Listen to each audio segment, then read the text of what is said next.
So if you hear weird clunking noises, it's somebody going through our hard waste, looking for electrical cables and anything copper and... Is this saleable? Oh.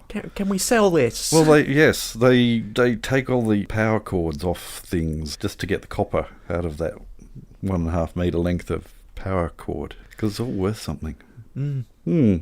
They took a couple of irons. I'm not quite sure why they took the irons. So what was I doing? That's a great question. I cleared around the hot water cylinder to make it easier for the plumber to get to. A little bit more, and I went for a walk today, and I'm feeling that, but I managed to get a number of really good pictures in a local reserve that has just sprung up with lots of native orchids, and it was very nice. There we go. And then the weather turned nasty, so I called the bus home. Right. Other than that, gee, what a thrilling life we lead. Yep. We have a film to watch. We do. Speaking of the weather closing in. And what is that film? This film is Singin' in the Rain. And why on earth did you chose this film? I did. Yes. Why did you choose it? I chose it because last week we watched a silent film, and this film is about the rise of talking pictures. Something that we're well and truly used to these days. Such that it is somewhat strange watching silent pictures. Although, for some reason, YouTube threw some at me during the week, and I can't think why that be. No, I cannot think why that would be. But it actually chose some really good ones. Some Buster Keaton. Right. Absolutely brilliant. In fact, the one that I watched, which was Haunted House, was made the same year as Nosferatu. Right. Yeah, a completely different style, and Buster Keaton is just such a physical actor and comedian, and yeah, well worth a look. I'll put a link in the show notes. Right. But yes, we've got distracted again. Back into the rain. Let's get back into the rain. What is it all about? Here is your one sentence. Silent movies are giving way to talking pictures, and a Hoofer turned matinee idol is caught in that bumpy transition, as well as his buddy, prospective ladylove, and shrewish co-star. Again, 3 different people there. I've seen it a number of times, but it has been years since I've seen it. You've seen it a number of times, and again, it's been years. But that's what we're going to watch today. The disc is already in the machine. It doesn't need flipping because it's in the right way. Hopefully it hasn't suffered from DVD rot, which is apparently raising its ugly head. So far I haven't come across any of our discs that have been infected by the virus that makes the silver stuff just flake off. So we shall see. This disc is fairly old. It's been on the shelf for quite some time. So hopefully it makes it through.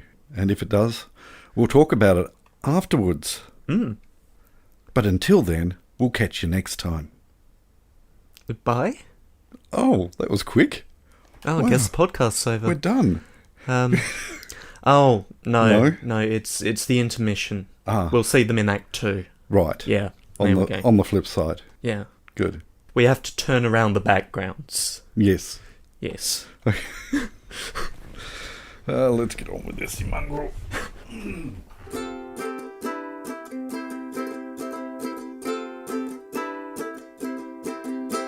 So, what did you think? This is going to be a difficult one. There are some segments of this film that I really like and appreciate, and some segments that drag on and seem a bit out of place, which makes it very hard to form an overall opinion on the film. Thomas? Yes. I was half expecting you to beat me to the "so what did you think?" And you basically just said what I was going to say if the tables were turned. There are some key, wonderful set pieces in this, padded with meh. Yeah. Really long stretches of meh. including some set pieces that are really, really long and meh. Now, there's a reason that there's bits that feel disconnected. Right. And for that, we need a little bit of context. Okay, do we do the... Let's go back in time. Context. Yeah, ooh, yeah. So, Arthur Freed was a film producer. Mm-hmm. Lived from 1894 to 1973. And won 2 Academy Awards for Best Picture, both musicals. Mm-hmm. Musicals were his thing. Singing in the Rain, the original song is credited at the start as suggested by Singing in the Rain. Okay, that was my first note. This film is almost entirely comprised of songs from previous Arthur Freed productions. Yes. Make 'Em Laugh is supposedly original, but is probably definitely plagiarized from some other show. Uh-huh. And Moses Supposes is almost certainly original. But the rest is pre-made, wasn't original to the film, Arthur Freed. And I think that goes some way to explaining the disconnect. It does. Trying to make a movie with songs from other movies can either work really, really well and make a lot of money, Yep. or not work. And my understanding is this was pretty much a flop when it was released. It was only much later on that it became, I guess, a darling of the critics' world, and it flipped to being a firm favourite to the extent that in any list of best films, this rates quite highly. So I was dreading if you if you had said, so what did you think? Because I would have had to say that and feel, I guess, uncomfortable in knowing that I'm going against, or we're going against, popular opinion. I have some very, very favourite musicals, and I have been in musicals myself. I've been in Gilbert and Sullivan stuff that is absolutely marvellous to be in and to watch when done properly. I was in 2 primary school musicals by an incredible coincidence. Joseph and the Amazing Technicolor Dreamcoat requires quite a large cast. It does. And the end result of that is that the primary school, which usually would only cast from years 5 and 6, had to cast from year 4 as well. Yep. It was a big production. There was a very big coat. Yes. And then Kids at Sea, in which I had a speaking role, which is weird for a musical. But there you go. Yep. So yeah, I'm very much not against musicals. No. This is just so variable. Okay, the set pieces. Singin' in the Rain, absolutely brilliant. Technically brilliant. The staging, the camera work, just absolutely superb. Anything with Donald O'Connor in it. He and Gene Kelly, when they're together, are magic. Oh, yeah. Especially when they're dancing. I really, really enjoyed, just absorbing their dance routines. But, then there are other bits. Look, okay, when I stopped making notes, okay, so I wrote suggested by the song. Pretty much immediately after the opening, there is a sequence where they're doing vaudeville. And they're playing violins and dancing at the same time. And what they do to their knees is just absolutely... my knees are aching from my walk today, but look, I felt every moment of they're doing their squats and walking on their knees and things like that. Absolutely brilliant. And then the last note that I wrote was pretty much the next song and dance, I put in quotation marks, was the Beautiful Girls segment. And I said, beautiful girls snore. And it just dragged everything down. It does one thing for the plot, maybe 2 things. It tells you that people are making talking pictures. Yes.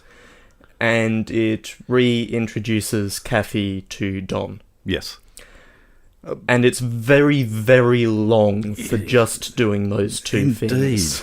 As I said, that was the last thing that I wrote.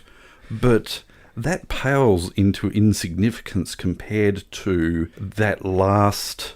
Broadway melody? The Broadway melody. My goodness, that was long and dull. There's some interesting moments in there.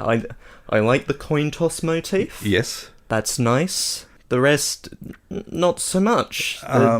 Technically, the blowing veil dress part, that was... Technically, that whole sequence is fine. Well, and you've got amazing camera movements when the camera's not wobbling, but they are really, really on the edge of what was capable of camera movement, and you've got cranes. Technically brilliant, but it's just so long and unnecessary. It doesn't do anything to the story. We have 3 dance numbers in that sequence where nothing happens. Nothing. Including a very, very artsy bit. Yeah, it just felt like, this film's only going to be an hour long. What are we going to do? We need a really, really long musical segment. It's very beautiful. Yeah. I will give it that. Yeah, but it doesn't do anything. I was fidgeting. I wasn't even tapping my feet. I noticed that there were segments where we were both tapping our feet. And again, it was the Gene Kelly, Donald O'Connor segments where you couldn't help but do that. Wasn't doing it in that long last big number. I wrote down 2 good jokes from Donald O'Connor as Cosmo Brown. Yep. Okay, you're a cab. That's a good line. Yeah. Call me a cab. And then, at last I can start suffering and write that symphony, and immediately followed by at last I can stop suffering and write that symphony. It's very good. And yes, he was very much the comic relief, and I could have done with more of him. Yes. Make him laugh, for all that it is apparently plagiarised from another show, and not willing to get into that, is a very good, very long bit of varied slapstick. Yes.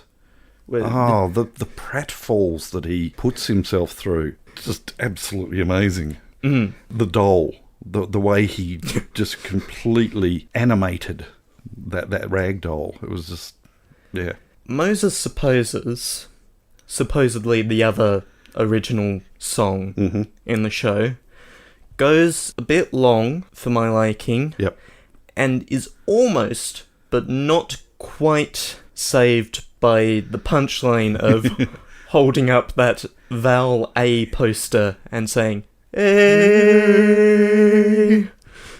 Yeah. We have some very nice sausage being made bits where we're having microphone troubles. Very directional microphones are finicky, and what you gonna do? Yep. And then synchronization problems are always funny. They're just always funny. You feel bad, but they're always funny. Yep. They really do like their tap dance sequences in this film. It is very much of the era. They have tried on a number of occasions to revive the tap dance as a part of a movie genre to not great success. Yeah.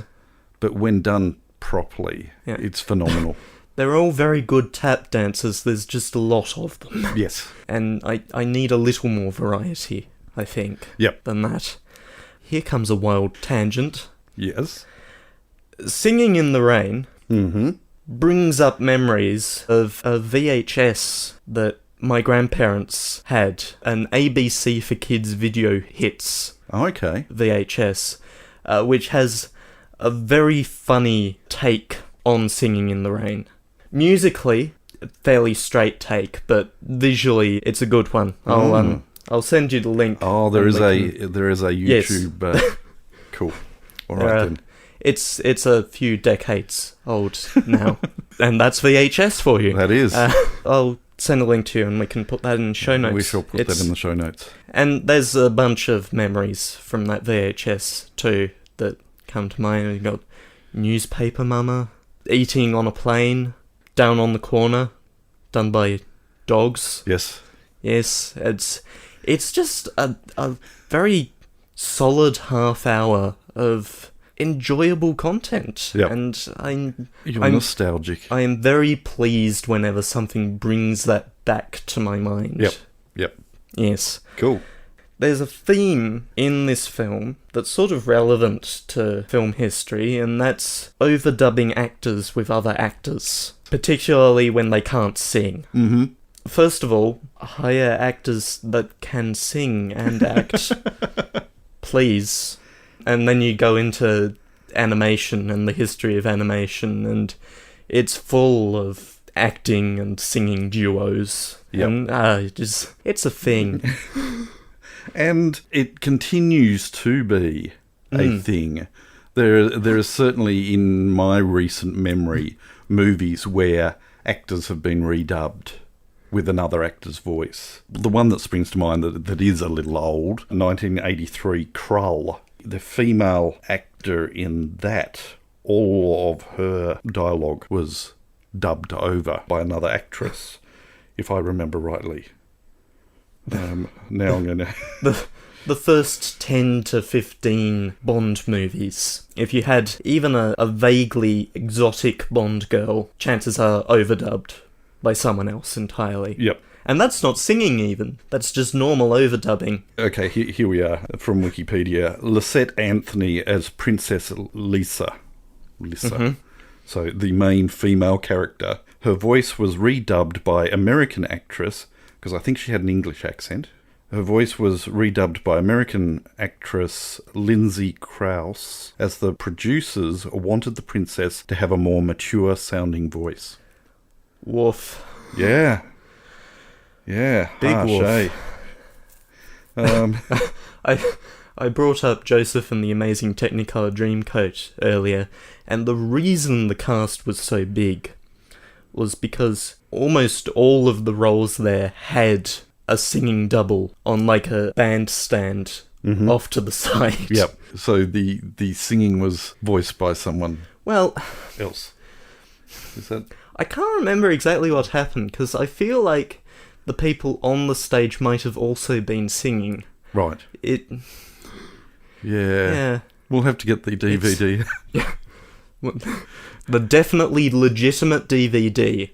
Definitely no illegitimate DVDs have ever been produced ever by any school production. It is covered by ever strict copyright laws. Definitely not. Going back to Krull, Robbie Coltrane. He didn't have a big part, but he did have a part. But his voice was dubbed over by a fellow British actor, Michael Elphick. Right. Don't. Yeah, weird. Just get it right. I don't have anything else to say. It is just, when it is good, it is very, very good. But when it is bad, it is horrid. Yeah. Is my unprofessional, what do I know opinion. Well, I know, we've only made however many episodes here. It still doesn't make us... It's a matter of opinion, isn't it? Yeah. Personal opinion. If any of you, dear listeners, wish to pitch in and tell us we're wrong, please go ahead. Or tell us we're right. Yes. We'd like that. Yeah. Yeah. Yep. I keep on referring to the Emperor's New Clothes films, where the general public opinion is influenced by so many things, including peer pressure. This is one of those Emperor's New Clothes films where popular opinion is wrong. Yeah. And that's it. We're right and you're wrong. Yes, the end. That's right. So on that note, we might move on. Hey. The following segment needs a little more time in the oven. It's done now. Congratulations to Lee. Good on you, Lee. waterproofing a bunch of equipment, and also catching up on the podcast. And what a way to do it. Yeah. Moving. I hate moving with a passion. So much so, it causes so much trauma. I do not remember moving into this house. And that was only 10 years ago. Yeah. I do not remember doing it. Admittedly, I was in a very, very bad place mentally at that time, but I don't remember doing it. It's crazy. There are little snippets. I remember there was a couch that we decided we weren't going to bring from our old place to here, so I remember chopping that up with an axe in the backyard of the old place. But other than that, does my head in moving. So if our podcast was able to relieve some of that stress, then... I don't know that we still have, in this room at least, any furniture from the old house left. Nothing at all from the old place. Everything has slowly... My bed is from the old place. There's a couple of speakers that... But only because I had them before I got married, so... And Lee also writes in to note that the rat-like teeth on Nosferatu were probably a copyright dodge. Yes, he does link to a decent article that I'm going to say from reading it, it sounds like it's quite likely. And interesting to know that it was really Christopher Lee who made the fangs at the side a thing. Right. So it's only like a 60-year-old thing is the fangs at the side. There were a couple of versions from other countries that did have the side fangs, but yeah, it was Christopher Lee that really made it a thing. Of course, labelling it a copyright dodge is all well and good, but I should remind you that the film, in its original German form, did have, in the opening titles, a card saying, inspired by Bram Stoker's Dracula. Yeah. So, not particularly effective then. Yes, we're definitely not copying your thing, we say, as we show that we're copying your thing. No. I should also point out, whilst we're talking about that film, I did say last week that Entu Nosferatu brought to my attention the existence of a film loosely based on the making of Nosferatu, and that has arrived in the mail. So I have added it to our list. I was thinking about just straight up putting it as our next episode, but I don't think... I think I need a random thing. Uh-huh. So, but that's getting ahead of ourselves. But thank you again, Entu Nosferatu, for putting that on our list. Not too far ahead of ourselves, because I think we've run out of things specifically worth bringing up. That's right. We have. So let's move on. Do write in if you have any comments. Yep. And maybe it'll be worth bringing up. Or maybe it won't. Who's to say? Who's to say? It is not me. No, it is. Is it? It's us. It's both of us. What? Next week. No, I thought our executive producer decided all of that. Who is our executive producer? Who can say? Is it Coco? It's Coco, the deranged cat. Yes. Yeah. We we're put in all his your studio. submissions. We print them out. Yep. And then shred them, and stick the shredded paper into the kitty litter. Uh-huh. And whichever he wheezes on first, that is included in the episode. Yeah. Well, it's his studio. It is. Yeah. Yeah. Okay. Oh, we need to end, I think. Yes. Yes, please. Okay. And speaking of endings, Pick a film for next week so we can go to bed. it's your turn. It is my turn. All right. So, yeah, what do you feel? Do you? I don't have any opinion. I think Nosferatu is going to be fairly firmly fixed in our minds into the future. So we'll just... I have stuck it into the barrel. So it may come up today, but I'm going to do a random shakeroonie. I am disappointed that we didn't take the opportunity to watch Beetlejuice during the Halloweeny season. Well, that's something to put on the pile. It is on the pile. I think you may Oh, yeah. have it, and I think I've got it on there as well. But I want some randomness. So I'm going to... You've now jinxed it, and it's going to be one of those two. It is. It is going to be one of those. Okay. Is it one of those two? No, it's not. Right. However, it is one that I have marked as wanting a revisit. Uh-huh. And you have marked as interested in watching. Uh-huh. Okay. So, 100 years in the future, 2 astronauts are sent to uncover the secrets of a duplicate Earth on the other side of the sun. When their journey ends 3 weeks early with a crash landing, they must embark on a life-or-death mission to determine whether they have arrived back home or are on the strange mirror world. This imaginative space adventure offers a journey few will ever forget. It's on my list, but I can't remember it. It is. The screenplay is by Jerry Anderson, Okay. who created Thunderbirds and Fireball XL5. And Captain Scarlet? Captain Scarlet. UFO. Mm-hmm. Okay, its original title Uh-huh. is Doppelganger, Right. but it was renamed, as far as this disc is concerned, and it was made a year after I was born. Right. So it is old. Would be, Very, yes. very old. Uh-huh. It is in colour. Now, is it Journey to the Far Side of the Sun? It is indeed a journey to the There we far side go. of the sun. Got there. Yep. I could have named a whole bunch of actors, but I don't think that would have been very helpful. It took a while for me to scroll down to see it, because I usually have mine sorted by date added to collection, and it's in the initial dump back in March of 2013. Wow. Yeah.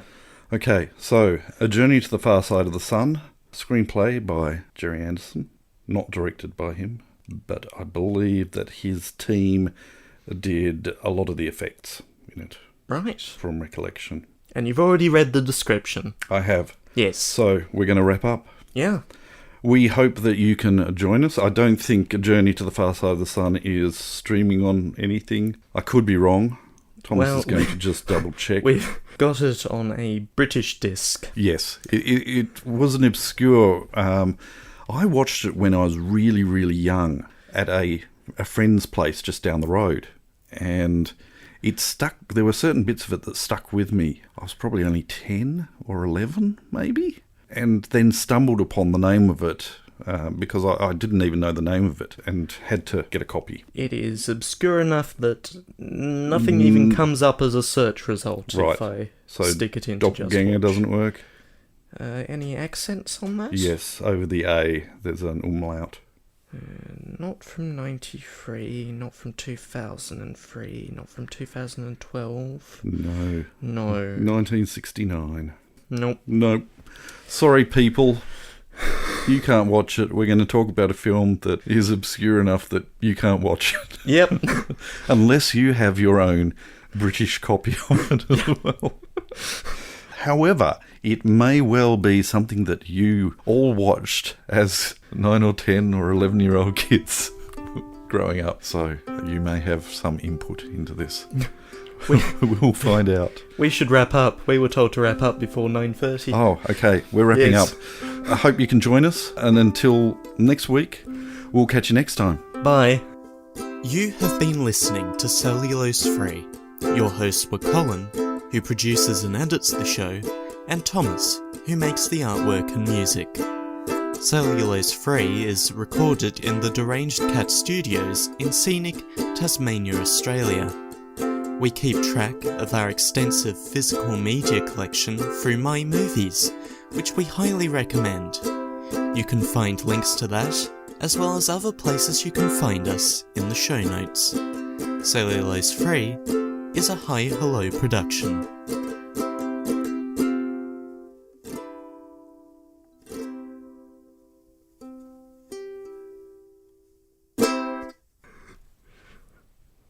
Bye. Quick, hit stop. Stop. Where's stop? Yes. Stop. Stop. Let the deranged cat in. Amoxicillin, you say? Yes, it's a antibiotic that gets confused. Right. And there's a 50-50 chance that it'll actually start